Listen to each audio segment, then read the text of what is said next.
publicable o este libro es publicable salvo estas observaciones. O simplemente el libro sea rechazado. Claro. Que es una alternativa.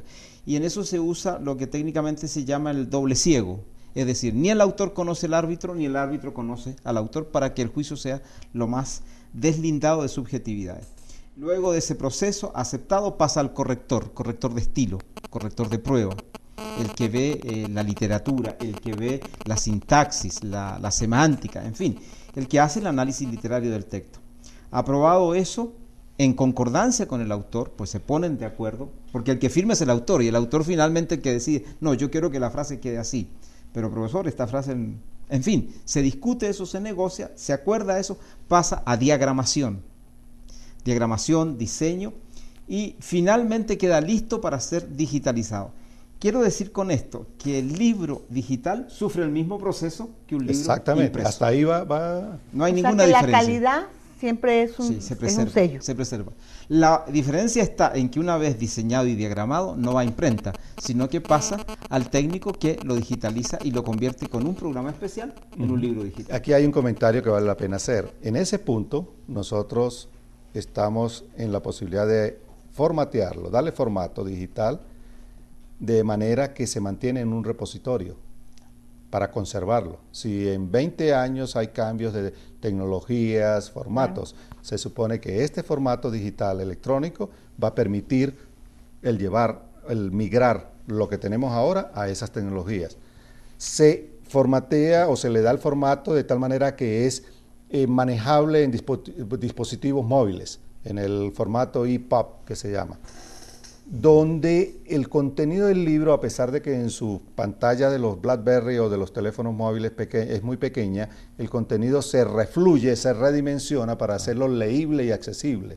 No es que se ve chiquitico, muy grande, no.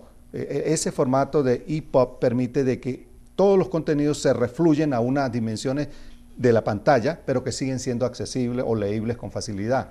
También se lleva a formatos manejables por computadoras o por lectores particulares.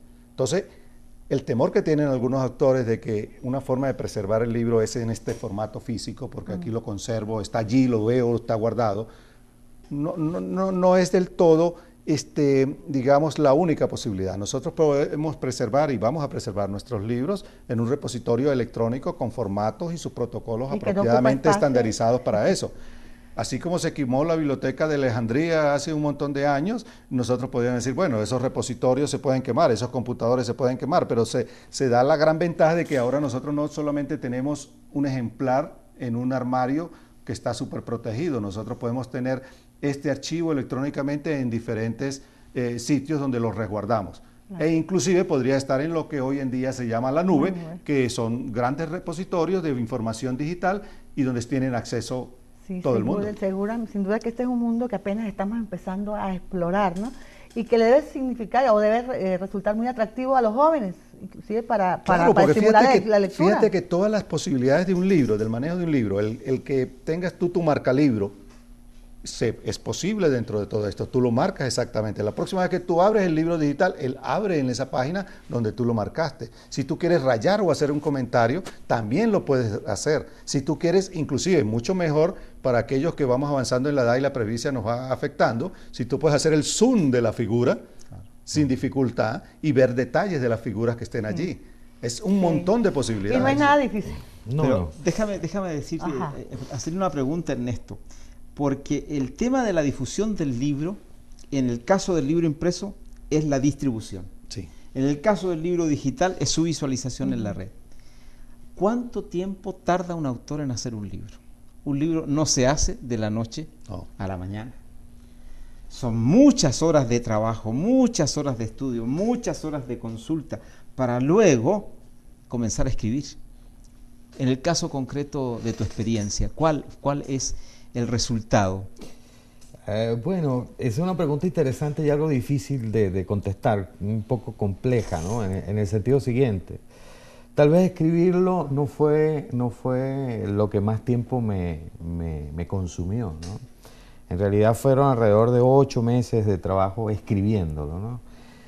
Un poco el problema está en conceptualizarlo. Es decir, mucho antes de sentarse a la computadora a escribir, lo que uno tiene en la mente, ¿no? Lo que es el libro, ¿verdad?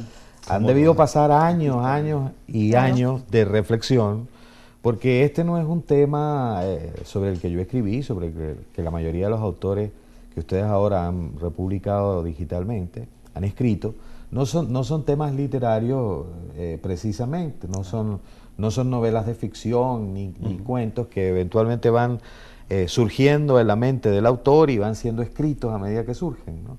Estos son textos universitarios, son libros científicos que pretenden ser académicos, ¿no? Y que surgen en la mayoría de los casos de una reflexión profunda del autor sobre lo que a él le corresponde dictar como materia en la universidad, ¿no? Entonces, bueno, esos fueron años, fueron 10 años por lo menos de trabajo, estudiando, investigando sobre el área del sistema de información y base de datos que finalmente cristalizaron en un libro que se escribió en 6-8 meses, pero que yo no podría decir que eso salió en 6-8 meses. Eso no, y es el inicio, un trabajo porque una vez que tú tienes el texto como un archivo, entonces empieza el proceso de corrección. Y una vez que lo tienen los estudiantes, empieza el proceso de visualizar. Claro. Yo les quería comentar algo interesante que hay al respecto de esta tecnología, ¿no? Digamos, esto está rompiendo un paradigma interesante, un paradigma clásico. O está iniciando una discusión. O está iniciando una discusión, ¿no?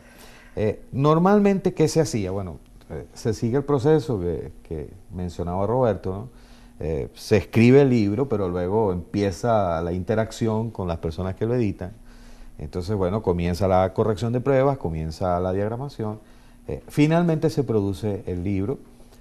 Con el libro producido, uno cree que el problema se termina, el problema apenas comienza. Sí. Ahora viene el problema de hacer llegar ese texto al lector, ¿no?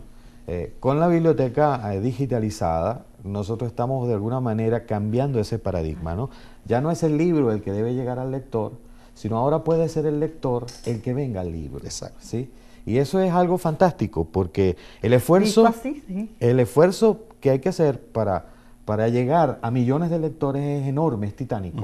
Pero el esfuerzo que hay que hacer para que millones de lectores acudan a tu libro ya no es tan grande. Estas tecnologías vamos a hacer una pausa, tenemos que hacer una pausa, enseguida seguimos conversando con el profesor Roberto Donoso y el profesor Ernesto Ponsot Balaguer sobre esta nueva iniciativa del Vicerrectorado Académico en el que, bueno, se inauguró, ya contamos con un portal digital, libro en formato digital.